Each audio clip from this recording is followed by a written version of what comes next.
Okay, to continue our relative equilibrium fluids, no? So let us now discuss your rotating vessel or your rotational translation.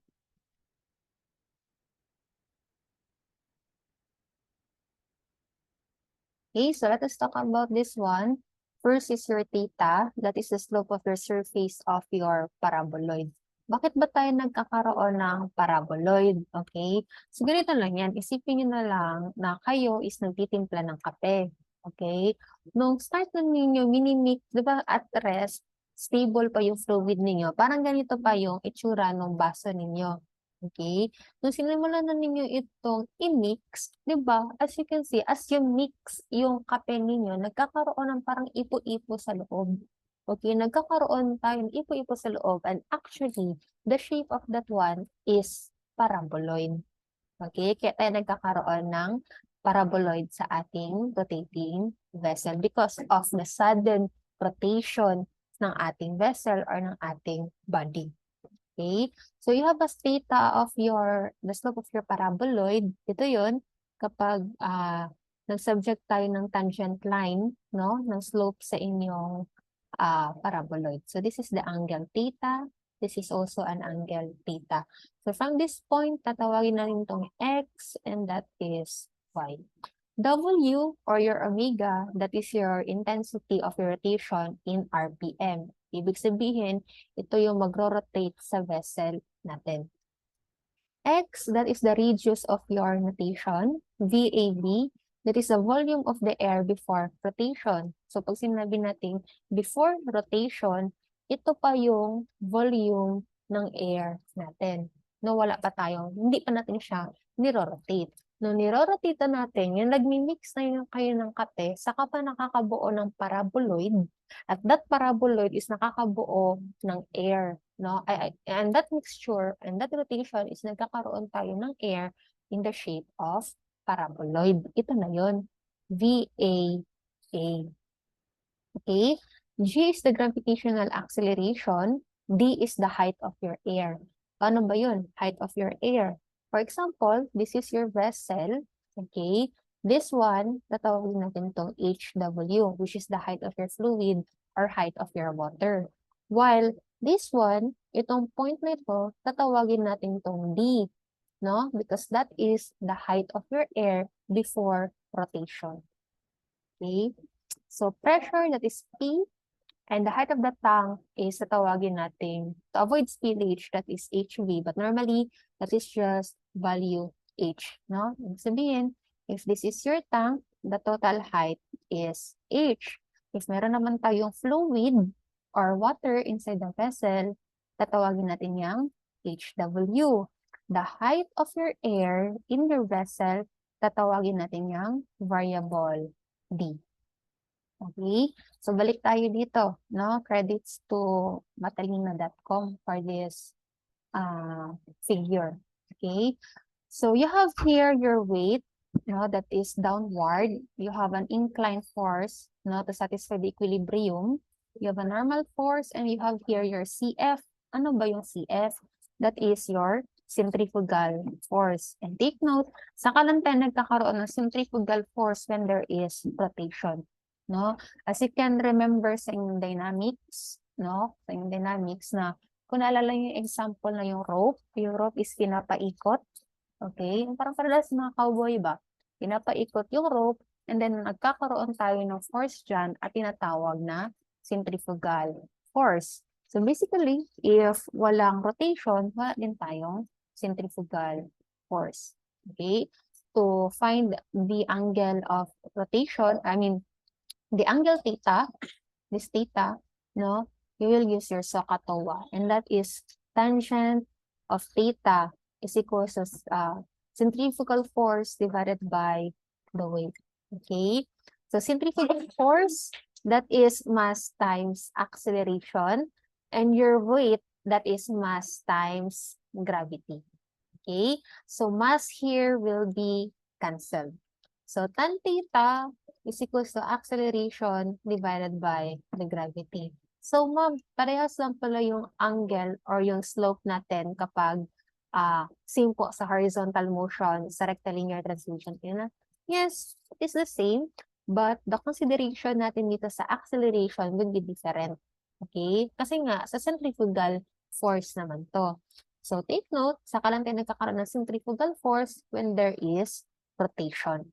Okay? And the formula of that one is omega squared x over g. Ito na yun, yung formula nakikita ninyo. Where tan theta is the slope at the surface of the paraboloid at any distance x from the axis of rotation. Okay? So you have another formula which is your y. Ano ba yung y? No? That is in a formula of omega squared x squared over 2g. So ano ba yung y na pinag-uusapan natin dito? Your y, that is the height of your paraboloid. Okay? If this is your tank, tapos meron na tayong specific rotation, no? Ibig sabihin, magiging ganito na yung itsura ng paraboloid natin inside your vessel. And the total height of your paraboloid, tatawagin natin yang y. So to solve for the value of your y, that is omega squared x squared over 2g. Okay? But basically, itong formula na ito is nanggaling lang naman dito sa tan theta w squared x over g. Ninyo. Kasi bakit? Diba? Your tan theta is a slope. Okay? Kung sinabi natin slope, that is y prime, no? So your tan theta is also a slope. Okay? If we will try to rewrite y prime as tan theta into a Leibniz notation, di ba that is dy over dx. So kung papalitan natin, yung tan theta is equals to w squared x over g into Leibniz notation. Therefore, ang mangyayari lang is dy over dx is equals to omega squared x over g. Transfer natin yung dx on the other side of the equation. Therefore, you will have dy is equals to omega squared x g times dx. And we will try to integrate this one with respect to x. So what is the antiderivative of your dy? That is y. What is the antiderivative? Di ba itong omega squared and g, can we consider natin to as a whole number? No? Kasi mag-integrate lang man tayo with respect to x. So, x yung papakialaman natin. So, dapat yung figure natin is ganito. No? X dx. So, what is the antiderivative of x? So, going back to your power rule, that is x raised to n plus 1 divided by n plus 1. So, therefore, you will have y is equals to omega squared over g times x squared over 2. So to simplify the equation, you will have omega squared x squared over 2g. Doon lang naman nanggaling yung formula na ninyo to get the height of your paraboloid. Okay? So, if there is an instance, no, nakukunin natin yung specific value ng x na ito, compared to the radius, no, of your paraboloid, you will try to use the squared property of parabola. Okay, parang ratio and proportion lang ito. Pero take tayo ng one step higher, no? Kasi n plus 1 man. So, squared property of parabola. Okay, so sa rotational translation, again, we have open and close. Pag-usapan muna natin yung open. Okay, open, if more than half full, if h over 2 is lesser than or equal to the height of water. Ibig sabihin, no? If h over 2 is lesser than or equal to the height of water, matik na that your height of your paraboloid is equals to d. Ano ba yung d? That is the height of water. Ibig sabihin, if h over 2 is lesser than, yung height ng ating paraboloid is just twice the height of your air. Okay, I hope I'm making sense. So, letter B. More than half full pa rin, but when your h over 2 is greater than hw. Ibig sabihin, no, nagkakaroon tayo ng imaginary paraboloid dito sa baba, no? But kapag sobrang lakas no rotation ninyo, actually, ito lang naman yung nakikita talaga ninyo sa baso ninyo or sa vessel ninyo. Ito, no, kasi sobrang hirap naman na kunin lang natin yung height na ito, no, kasi mag-squared property of parabola pa tayo dito, and this is x. So, why not, no, i-consider natin itong buong shape ng paraboloid ninyo, no, to get the total value of your y. And actually, that is y is equals to h over 2hw. If this is the case, no, it's greater than yung h over 2 natin sa height ng tubig ninyo. So let us try this problem. First is that determine the RPM required for a 100 centimeter diameter cylinder, 250 centimeter high, and 150 centimeter deep water. So, RPM. Pag sinabi natin RPM, ibig sabihin, hinahanap natin yung amount of rotation, no? Ng pag-rotate sa ating vessel. That is your omega, yung hinahanap. So, centimeter man to, convert natin to meters, divide lang ng 100. Okay? First is that the water could just reach the rim of the tank. Pag sinabi natin rim of the tank, dito yun, sa taas. Yung rim ng inyong tangke. So, kapag nirotate nyo daw yung vessel ninyo, ibig sabihin, magkakaroon tayo ng paraboloid sa loob. But then again, since open man to, pwedeng lumabas yung tubig ninyo. No? Kapag sobrang ikot, sobrang halukay-halukay ninyo, yung tubig is pwedeng lumabas. Pero, dito, nagbigay siya ng condition. Sabi niya, yung tubig ninyo is tama lang na makaabot siya hanggang sa rim ng tank ninyo. So, if you will have a rotation dito, no, ibig sabihin, yung tubig ninyo is magiging ganito. No? Ito, tubig to. Which is, basically, umabot nga siya sa rim ng tank ninyo. Okay? Intindihan ba yun? So, ito, air na ito. Ito naman yung parang ipo-ipo na nabubuo kapag nag-rotate tayo ng vessel. Okay? So, ang tanong dito is to get the omega. Okay? And what will be your formula for that? Diba? Nakikita natin yung omega. So, y is equals omega squared x squared over 2g. Ang hinahanap natin is omega. Y is unknown. No? So, hindi pa natin ito makukuha.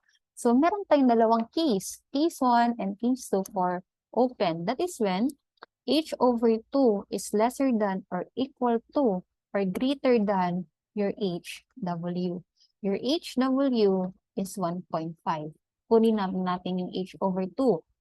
Okay? H over 2 is 2.5 divided by 2. Ilan ba yan? Tayong kalkyo. Sige, saglit.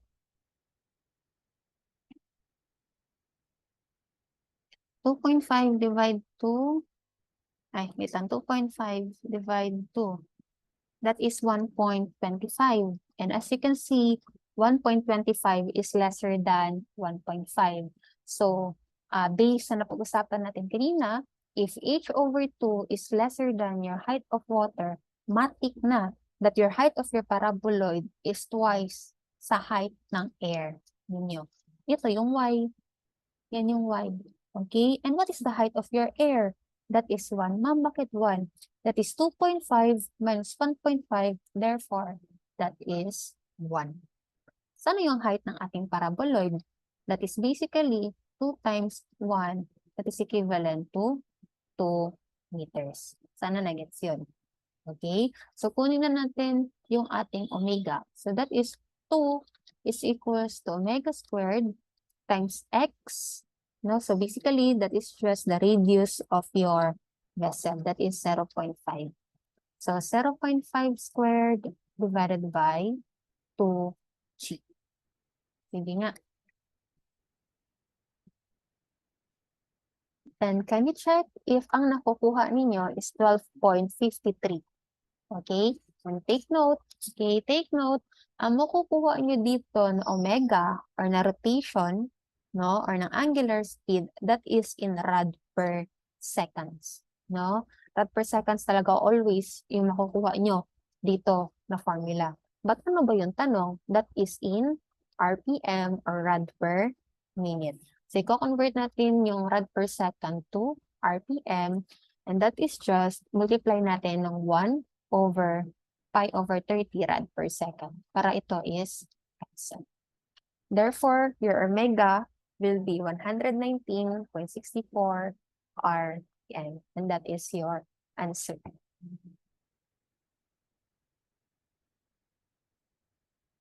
Okay? So, letter B tayo. Wala.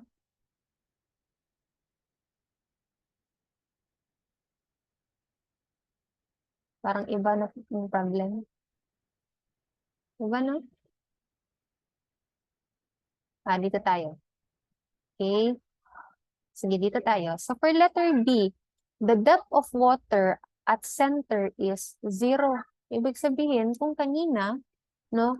Kung kanina, sabi niya, sakto lang daw na yung tubig is aabot sa rim. O, yan yon. Ito yung y na nakuha natin kanina. No? That is 2. Tapos ito is yung ating value. So, meron pa tayong tubig sa ilalim. Okay? Ngayon naman, ang sabi niya, what if the depth of water at center is 0? Ibig sabihin, kapag sinear natin to, nag-steer tayo dito, wala na naiiwan na tubig sa ilalim ng baso or ng vessel ninyo. So, tama ba? Yung magiging figure natin ngayon is just like this.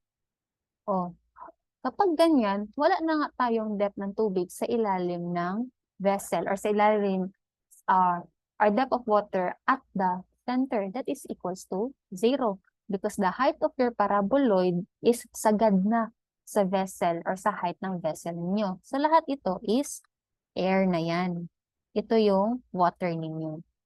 Yan. No? So, ibig sabihin, if the depth of water at center is 0, if the total height of your vessel is 2.5, tama bang sabihin na your y is also 2.5?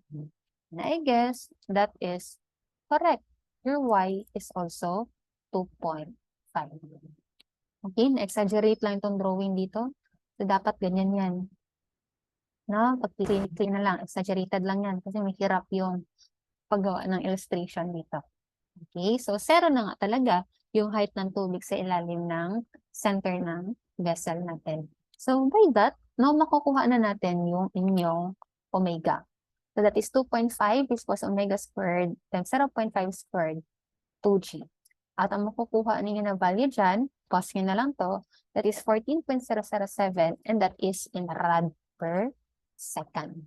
No? RPM man yung tanong, so times 1 over pi over 30. Rad per seconds will be cancelled. So that is equivalent to 133.76 RPM. Okay? Sige.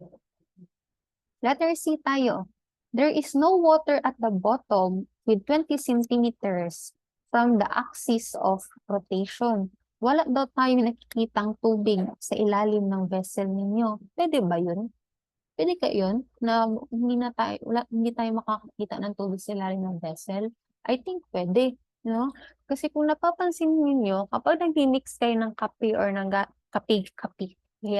ng kape or ng gatas sa baso ninyo, diba kapag sobra yung rotation or sobra yung mixture ninyo, minsan nakikita nyo na yung ilalim or yung bottom ng baso. Na pwede. So, ibig sabihin, pwede nga talagang magkaroon or there is a possibility na mawala ng tubig at the center when there is a specific rotation. No? Para lang yung imagination ninyo. Dito sa problem, no, naging specific siya na sa angle of rotation, I mean, sa axis of rotation natin, that is 20 centimeters. Ibig sabihin, both sides man to, from the axis of rotation, papunta dito sa ating paraboloid, this is 0.2 meters. Bakit 0.2?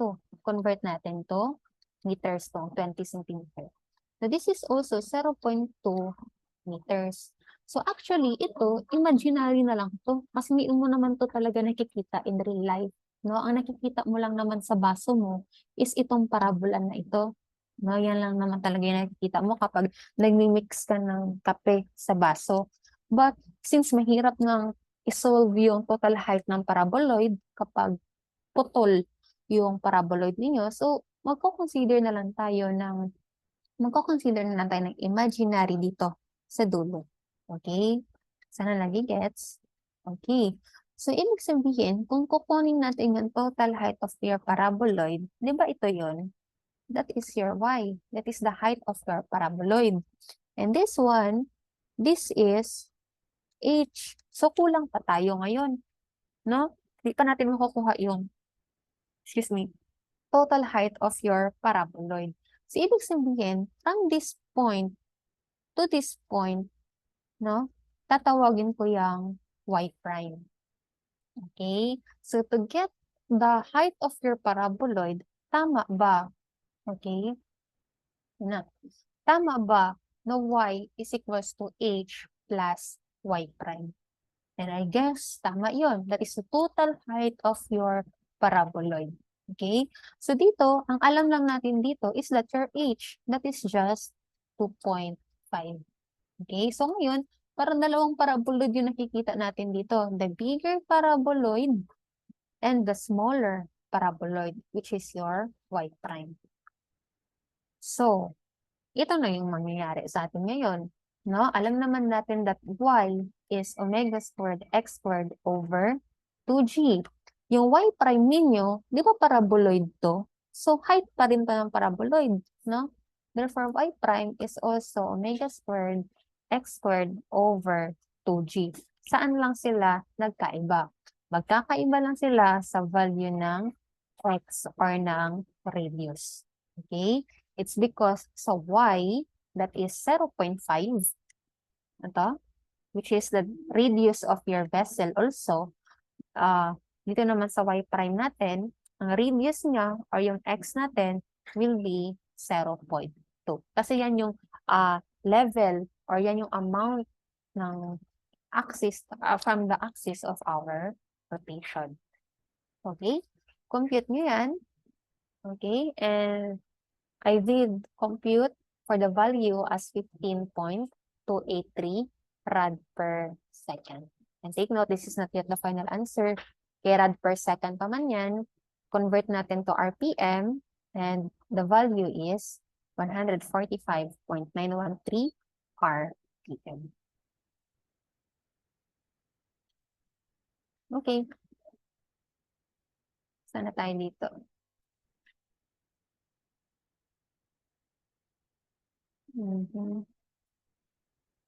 Sige. Wala yung problem, yung last problem. Tingnan natin. Putol yung problem ko, saglit lang.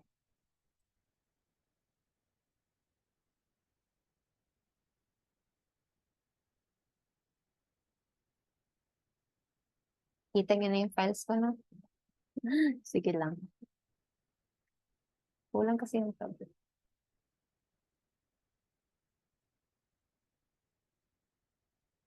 Ito na lang yung gagamitin natin.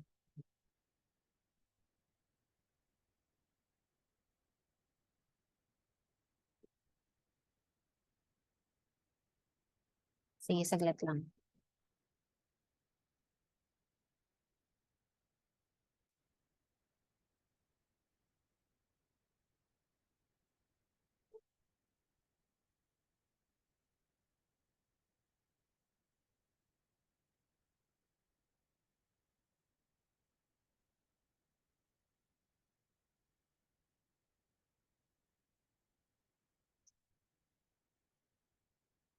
Okay, last problem for your rotational translation. Okay, so you have a problem here that you have a cylindrical vessel that is 1 meter in diameter and it contains, this should be 3.56, 3.56 meters of water. Nag-glitch yung file ko, no? So, sige lang. That is 3.56 meters of water. So, first question, if it is rotated at a speed of 80 RPM about its vertical axis, determine the least depth of a vessel so that no water will be spilled out. So ngayon, hahanapin naman natin ngayon yung buong height ng ating vessel. So dito, hindi natin na mako-compare kung h over 2 is greater than or lesser than HW kasi H nga natin yung hinahanap. Okay? So by that, no, we need to assume this one. No, na ganito yung itsura ng ating rotational or ating ng ating paraboloid given that you have 80 RPM. Okay? So, ang gagawin lang natin ngayon is to compute for the value of your Y. And using the formula, no? Using the formula omega squared, no? Nakita niyo agad. Okay? Using the formula omega squared x squared over 2g, makukuha natin yung value ng y. Okay? And as you can see, no, kinonvert ko muna yung RPM to rad per seconds. Kasi nga, yung gagamitin natin na omega dito, dapat rad per seconds yan. Okay? So, i-multiply lang natin yan ng pi over 30. Makes sense naman. 1 over pi over 30. So, inverse function lang niya, that is 30 pi over 30. Or para hindi kayo malito, pwede naman 1 over 30 over pi. Parehas lang naman yan. Okay? So, kunin natin yung value ng y, and I think that is equivalent to 0.895 meters. Okay? 0.895 meters daw yung y natin. 0.895 meters. And di ba, yung kalahati, okay, yung kalahati nito, y over 2, that is, ilan ba to? 0.447. 0.447, 0.447. At kung naaalala ninyo kanina, no, for the first example natin, that y is equals to 2d. Ibig sabihin, d is equivalent to y over 2. No? Ibig sabihin, d is equivalent to y over 2 na value ninyo, which is pasok siya sa case 1 natin.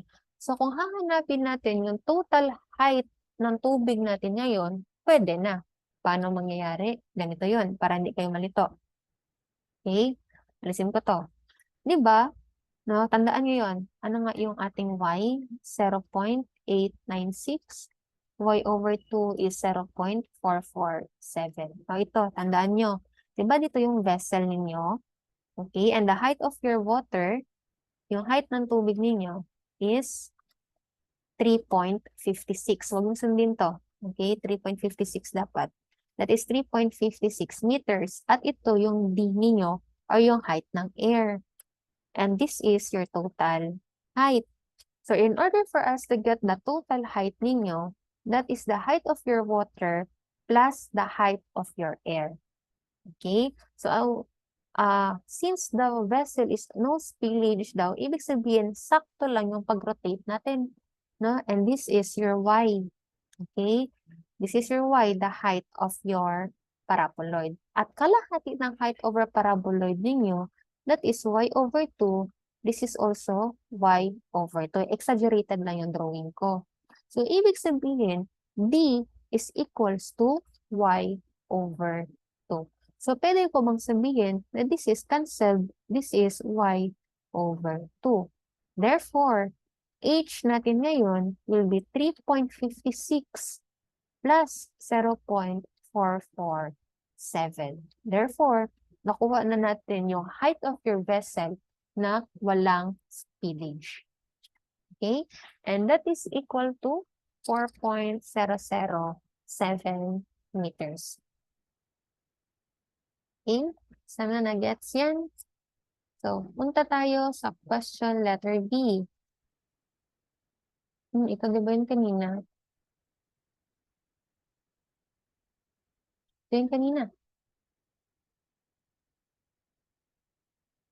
Wala na, nag-rumble na yung aking, nag-rumble yung aking files. Sige, hanapin ko yung tanong. Saglit lang. Ito, question letter B. Ito na yung question letter B natin. Now, question letter B, if the vessel is rotated 120 RPM, how much water will be spilled out? Ibig sabihin daw, since open yung vessel natin, nung ni-rotate natin yung vessel ninyo, given 120 RPM, may natatapon na daw na tubig, no? May natatapon na tubig. So, ang hahanapin natin ngayon will be the amount of water na natapon. Okay? So, dito, lagay ko to. Yan. So, first is that, nung binigay tayo ng 80 RPM, there is no spillage. Nakuha natin yung height ng inyong paraboloid. Nung binigyan naman tayo ng 120 RPM, may spillage na daw. But before that, kunin muna natin yung height ng paraboloid ninyo. Okay? So, convert that one to rad per seconds. And the height of your paraboloid, given that you have 120 RPM, that is 2.012. Naalala ninyo yung sa inyong moving vessel, no?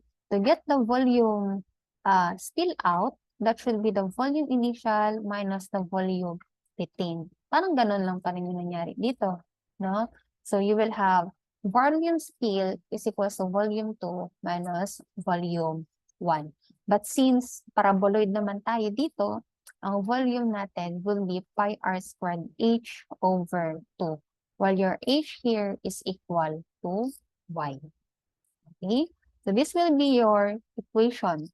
Okay, volume 2. Ito yung r natin, which is 0.5 times 2.012. This is the y. No? Ito yung y natin. Divided by 2 minus yung volume ng inyong vessel o yung volume ng inyong fluid inside the vessel na wala pang natapon. And it is, yung na-solve natin during kanina, ng letter A pa. No? That is when your y is equivalent to 0.895. No? So to calculate that one, your volume spill out or your volume spillage is 0.434. No, this should be in cubic meters kasi volume man yung pinag-uusapan. And that is your final answer.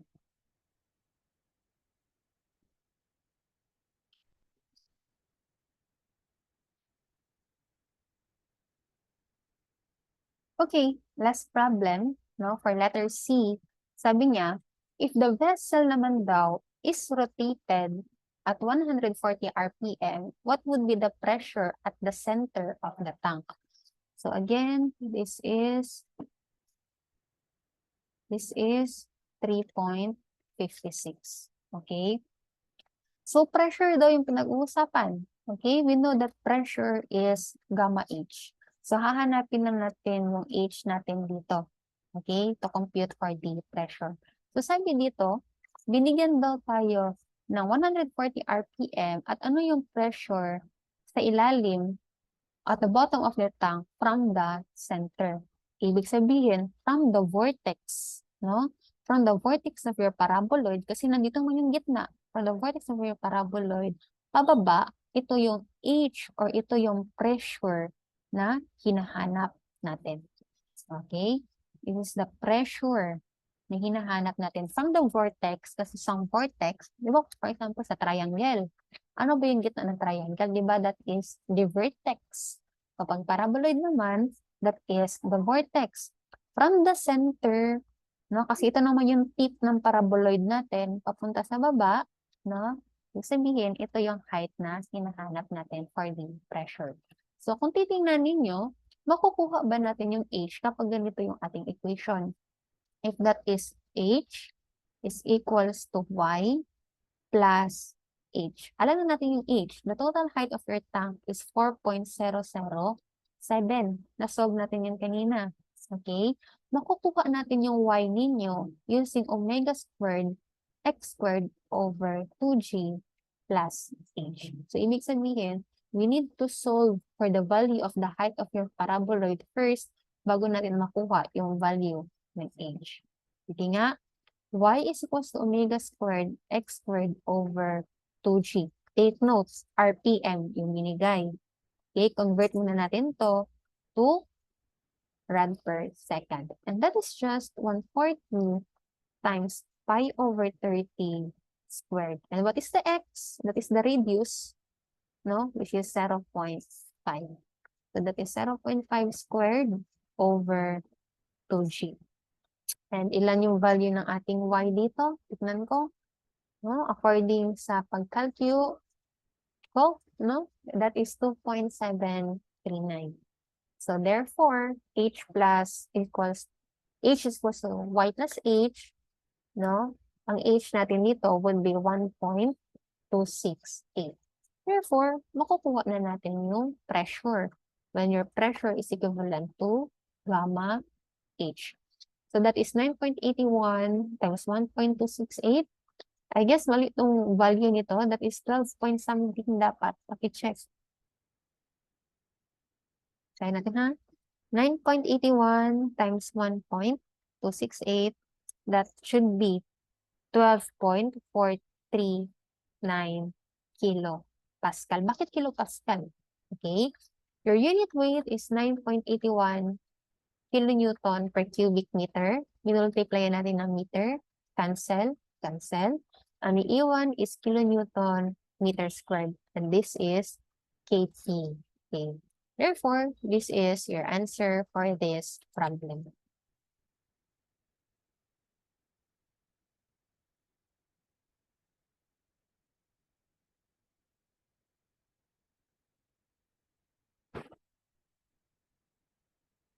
Okay, so that is for your open rotating vessel. Okay, so dito sa close natin, no, I will just give the principle, pero kayo na yung magsasolve nito. I will give this one as your assignment.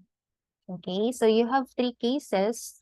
So, ibig sabihin, close na yung vessel natin. So, kahit anong rotate yung gawin natin sa vessel nito, walang spillage. Okay? So, kahit gustong kumawala ng tubig inside the vessel, hindi siya makakawala kasi closed yun. But then again, the consideration natin sa pag-solve nito is magko-consider lang tayo ng imaginary height of parabola. Okay? First case is that if your y is lesser than h squared over 2d, that is case 1. If your h is equals to h squared over 2d, that is case 2. Ibig sabihin, yung inyong parabola or yung paraboloid ninyo is hanggang sa bottom ng inyong vessel. If h naman is greater than h squared over 2d, ibig sabihin, lagpas na yan sa inyong vessel. No, ibig sabihin, meron na tayong imaginary na kinoconsider sa baba. And take note, no, kung isa-solve natin to for your x, kasi sabi dito sa taas, no, ito, your x is equals to radius. But how about this one? Radius pa rin ba to? Hindi na yan sa radius, no? This is the value of your x, no? Baka iba yung naiisip nyo sa value ng x. Charot. No? That is the value of your x. So dito, parang kung naaalala ninyo kung sa triangle, no? Sabihin natin this is h, this is x, tapos hahanapin natin tong h prime, di ba ginagawa natin is nagre-ratio and proportion tayo. So parang ganito din. No? Dito magre-ratio and proportion tayo from the bigger paraboloid to a smaller paraboloid. No, para makuha natin yung height ng y sub 2 ninyo. Pero mahirap yun, no? Kasi nga, squared property of parabola. So, binigyan tayo ng formula, no? Ito na lang yung i-memorize ninyo para hindi na tayo mag-squared property of parabola to get the height of your y sub 2. I-memorize nyo lang yan, no? Mas easy, no? Mas practical gawin. So, let us try this problem. Okay? Ay, wala na. So, let us try this problem. So, this will be your assignment, no, to be submitted next week. So, this will be your assignment. Tingnan natin if that is case 1, case 2, and case 3. Huwag mo nang pagbasihan tong drawing na to. Okay? Bonus na lang to kasi binigay ko yung figure. Pero i-check natin. Sabi natin dito, magdedepende yung case natin sa value ng y at ng h squared over 2d. Unahin ko yung h squared over 2d. The total height of your tank is 1.8. So that is 1.8 squared over 2. Ano ba yung D? Di ba yung D, that is the height of your air. So if the total height natin is 1.8, the height of your water is 1.2. Ano yung height ng air? That is equivalent to 0.6. So this is 0.6. So ilan yan? Solve nyo na lang sa calculator. Okay? Solve natin yung y ninyo or yung height ng parabola.